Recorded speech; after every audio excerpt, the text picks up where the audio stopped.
wants to play bodies. What was the scariest thing from filming? You mean really scary? Like we were scared? Yes. To be honest with you, I don't like scary movies at all because I get so scared. And I think that goes for almost all of us, if I'm correct. So there were actually moments where we were truly scared because half of the movie or more than half of the movie takes place in the dark. So it was kind of scary every now and then. And then there's one big scene that takes place in a basketball court that we all felt, and you'll see it if you see the movie, that we all felt a little bit scared, no? I don't know how you girls Yeah, feel. 100%. That was scary. That blurred the line. Chase, tell me about that scene. Was that It was really early on in the shoot, and I think immediately in that moment, I mean, it's a really kind of like depraved dungeon that we were filming in all day. It was also my birthday, crazily enough. You guys brought out a cake for me. That. Yeah, but that definitely was when like the lines of reality versus like surreality and you know what it means to be like dropped into a horror like set, I think really started to blur.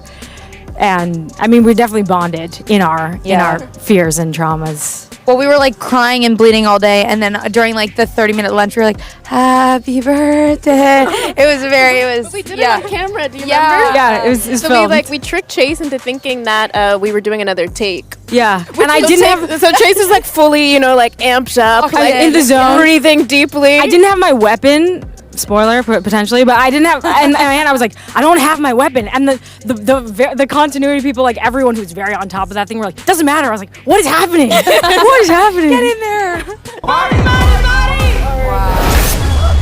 Is that the lights? Now, I would imagine with such a strong ensemble cast, there were some moments that were unscripted, but probably didn't make the final movie. Maria, was there a scene that didn't make the final cut that you wish had?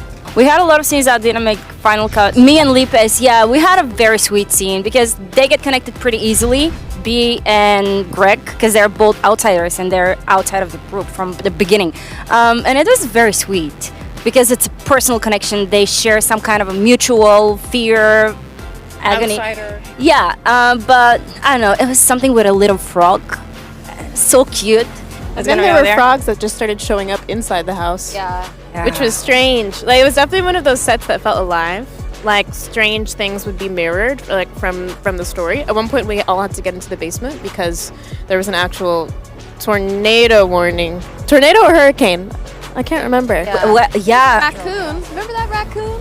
There was a The raccoon hotel was who haunted. ate all the as well. food. The hotel we were staying in was cursed. It was cursed. It was cursed. Yeah. Cursed with dogs. The dog show. It was just us and then a dog convention convention. like once a week, and we would be like, people, Weddings, Yeah. bat mitzvahs, Yeah. dog conventions. It was fun. Wait, so there was actually a tornado warning while you were Yes. filming? Yeah, so in the movie, they all go to a house to have a hurricane party, right, to escape the hurricane together. And then we actually had to hide for a true hurricane, which I'm from Holland. I'm like, wait, what's happening? I thought it was a joke, but it turned out to be for real. And yeah, we were all just hiding and we couldn't go on shooting. So yes, life was imitating art here. That would be so obvious if I were the killer. What is it like working on the set with Pete and Lee? It was a joy. I mean, I think from my experience personally, I was like, oh my gosh, they're so experienced and so famous, and you never really know what people are like until you have the pleasure of meeting them. And I was truly surprised and blessed only because I couldn't expect how kind and professional and committed the both of them were. Pete always brings the laughs and the jokes, and he keeps the levity. We needed it more often than not because of how traumatizing the actual doing of this film was. So yeah, it was just really good, and they were both really playful. They're great actors to try things with. Like you mentioned before, it seemed like there's a lot of improv. There absolutely was. A testament to Halina trusting us and giving us the space to bring all that we can bring to the film. But yeah, Pete and Lee are the best, and we really miss them. What's one thing fans would be surprised to know about Pete or Lee? I mean, I think just for Pete, I know many people know him for his comedy chops, but it's cool to see him, and I play his girlfriend in the film, and it was cool to be like deeply entrenched in that toxic relationship and just see him be able to transform and do all the dramatic stuff in a really cool way. I think it's a really different side of him that maybe people haven't seen, and he goes there. He goes there in a way that's like super transformative and cool. Well, Lee plays my boyfriend, and he's such a giving actor. The scene that we were talking about in the gym, it's like you have to get everyone's coverage. We're all horrified. We're all crying. And, like, this is a spoiler, but Lee is, like, giving his all with his... Wait, can I say what's happened? Lee just gives everything every take, and it's really, even if it's not his coverage, and that was great. He had to lift me up, which is a fear of mine, to be lifted in the air in a scene, and he did it, and he made me feel like a feather. So I am grateful to Lee for that. We're Stranger Things fans over here at IMDb. We love a horror genre. What song from high school would have saved you from Vecna? I feel like it would probably be Beyonce. Like, I feel like any Beyonce song, Rocket in particular is one of my favorites, would have the sheer strength and power to thwart any demonic presence. I was gonna say "Bring Me to Life" Evanescence. Ooh. Ooh. You just learned so much about me in high school from that one answer. It got me through my like most heartbreaking scene moments.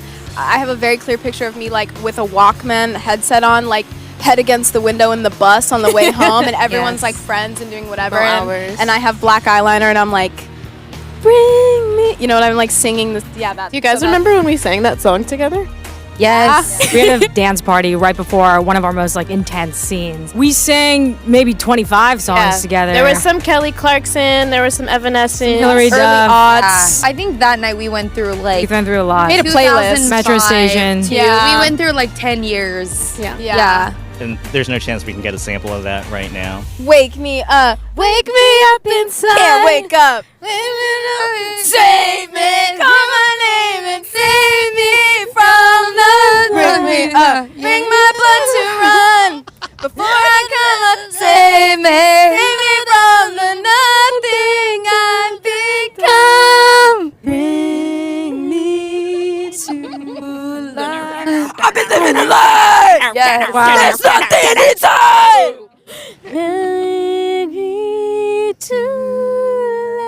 So Amandla and Myha'la know these words, and no one else. I didn't know any of the words, but I was the loudest. Yeah.